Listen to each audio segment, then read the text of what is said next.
হজের ভিসা পাওয়ার শেষ দিন আজ, তবে এখনও ভিসা পাননি 25,000-এরও বেশি হজযাত্রী। 2 দফায় সময় বাড়িয়েও বেসরকারি হজযাত্রীদের সবার ভিসা সম্পন্ন করা যায়নি। এ নিয়ে দুর্ভাবনায় আছেন ভিসা না পাওয়া হজযাত্রীরা। তবে সব হজযাত্রীর ভিসা নিশ্চিত করা হবে বলে জানিয়েছেন সংশ্লিষ্টরা। চলতি বছর হজ পালনে সৌদি আরবে যাচ্ছেন 85,115 জন। এ পর্যন্ত ভিসা ইস্যু হয়েছে 59,417টি।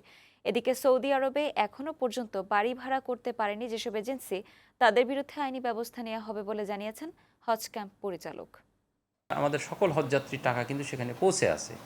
শুধুমাত্র যে প্রক্রিয়াটি বাকি আছে সেই প্রক্রিয়াটি আমরা সম্পন্ন করার জন্য এজেন্সিগুলোকে অনুরোধ করেছি এবং সৌদি এন্ডেও আমাদের এই প্রক্রিয়াটি চলমান আছে এবং এই প্রক্রিয়াটি আমরা চলমান রাখবো। একজন হজযাত্রীও যেন হজ ভিসা কোনো বিষয়ে তাদের হজযাত্রা বিঘ্নিত না হয়, সেই বিষয়টি আমরা আপ্রাণ চেষ্টা করেছি।